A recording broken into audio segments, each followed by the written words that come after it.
വളരെ ഞെട്ടിക്കുന്ന വാർത്തകളാണ് പുറത്തു വരുന്നത്. ഗൾഫ് രാഷ്ട്രങ്ങൾ മുഴുവനും ഇറാന്റെ മിസൈൽ ആക്രമണം ഉണ്ടായി. ആദ്യം ഇസ്രായേലാണ് ഇറാൻ ആക്രമിച്ചത്. ഇറാന്റെ തലസ്ഥാന നഗരി മുഴുവനും ഗംഭീരമായ ആക്രമണങ്ങൾ നടത്തി വലിയ നാശനഷ്ടങ്ങൾ ഉണ്ടാക്കി. അതിനെ തുടർന്നിട്ട് ഇസ്രായേലിലേക്ക് തുരുതുരാ മിസൈൽ ആക്രമണമായിരുന്നു ഇറാന്റെ ശക്തി എന്താണെന്ന് ലോകം അറിയാൻ പോകുന്നേ ഉള്ളൂ. ഇത് ഇസ്രായേൽ മാത്രമല്ല, ഖത്തറില്, അതേപോലെ ബഹ്റൈനില്, UAE-യില്, അബുദാബിയിൽ മുഴുവൻ എവിടെയൊക്കെ അമേരിക്കയുടെ സൈനിക താവളങ്ങളുണ്ടോ ഗൾഫ് രാഷ്ട്രങ്ങളിലേക്ക് മുഴുവനും മിസൈൽ അയച്ചിട്ട് ആക്രമണം ശക്തിപ്പെടുത്തിയിരിക്കുകയാണ് ഇറാൻ. ഇതിങ്ങനെ മുന്നോട്ട് പോയി കഴിഞ്ഞാൽ നമ്മുടെയൊക്കെ പ്രിയപ്പെട്ട പലരും ജീവിക്കുന്നത് UAE-യിലോ ഖത്തറിലോ അല്ലെങ്കിൽ ബഹ്റൈനിലോ ഗൾഫ് രാഷ്ട്രങ്ങളൊക്കെയാണ്. ഇത് നമ്മളെല്ലാവരെയും വല്ലാതെ ബാധിക്കും.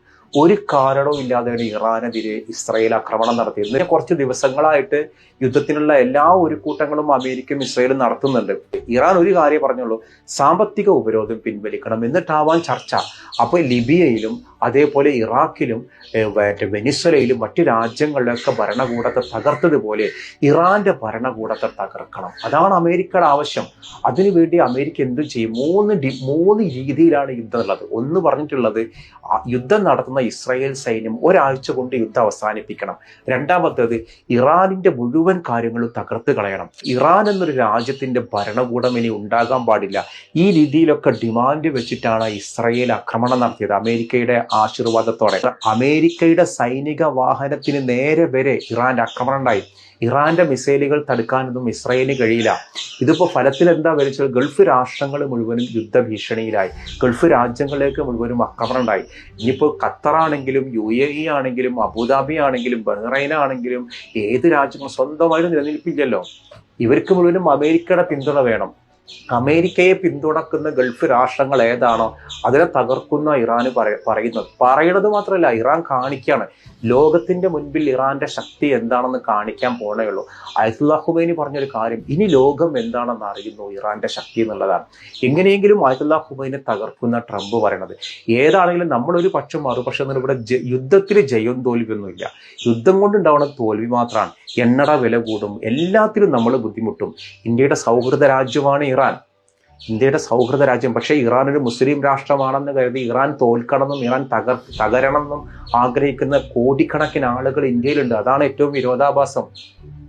എല്ലാ രാജ്യങ്ങളുടെയും വ്യോമപാതകൾ അടച്ചു, ഗൾഫ് രാഷ്ട്രങ്ങളൊക്കെ അടച്ചു.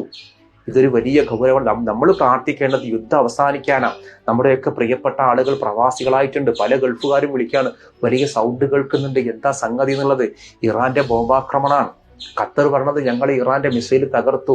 എന്ത് തകർത്താലും ചൈനയിൽ നിന്ന് വാങ്ങിയ ദൂരേക്ക് പോലും പോകാൻ കഴിയുന്ന ബാലിസ്റ്റിക് മിസൈലുകളുടെ രാജ്യമാണ് ഇറാൻ.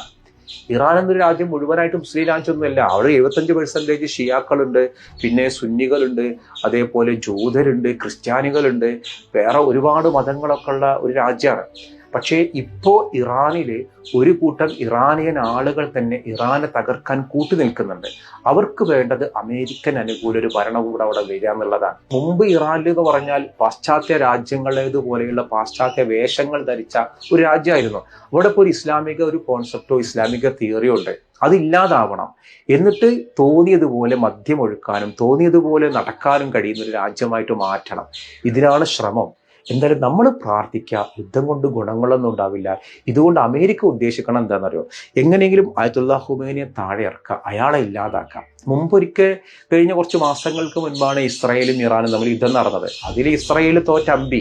അവസാനം അമേരിക്ക കുറെ ആക്രമണം നടത്തിയത് കൊണ്ടൊന്നും ഒന്നും ഉണ്ടായില്ല. ഏതായാലും ഇത് ലോകാവസാനത്തിലേക്ക് പോകുന്ന ഒരു യുദ്ധം. കാരണം രാജ്യങ്ങളൊന്നും പഴയ രാജ്യങ്ങളല്ല. എന്തായാലും നമ്മൾ പ്രാർത്ഥിക്കുക, ഗൾഫ് രാജ്യങ്ങളിലേക്കൊക്കെ യുദ്ധം പടർന്നു കഴിഞ്ഞാൽ നമ്മുടെയൊക്കെ പ്രിയപ്പെട്ടവർ അവിടെ ഉണ്ട്. നമ്മൾ പെരുന്നാൾക്ക് ആഘോഷിക്കണം, സന്തോഷിക്കണമൊക്കെ നമ്മുടെ പ്രിയപ്പെട്ടവരുണ്ടെന്ന് ഉറപ്പിലാണ്. അത് മുഴുവനും താറുമാറായി കഴിഞ്ഞാൽ പിന്നെ ഇവിടത്തെ ഈ സന്തോഷങ്ങളും കാര്യങ്ങളൊക്കെ കൊണ്ട് പോകും. ഇതിന്റെ ഗൗരവം അവർക്ക് മനസ്സിലാവുന്നില്ല. പലരും മതം വെച്ചിട്ടാണ് കളിക്കണത്. ആ മതക്കാർ തോൽക്കട്ടെ, ഈ മതക്കാർ, ഏത് മതക്കാരാണെങ്കിലും മനുഷ്യരാണല്ലോ, എല്ലാവരും മനുഷ്യരാണ്. ഇവിടെ ഭരിക്കണതായാലും ഇസ്രായേലിൽ ഭരിക്കുന്നതാണെങ്കിലും എവിടെ ഭരിക്കുന്നതായാലും മനുഷ്യരാണ്. ഒരു കൂട്ടർ ആക്രമിക്കുമ്പോൾ മറുകൂട്ടർ ആഹ്ലാദിക്കുന്ന കാഴ്ച എന്തിനാണിത്? യുദ്ധം കൊണ്ട് ആരാ വിജയിച്ചിട്ടുള്ളത്?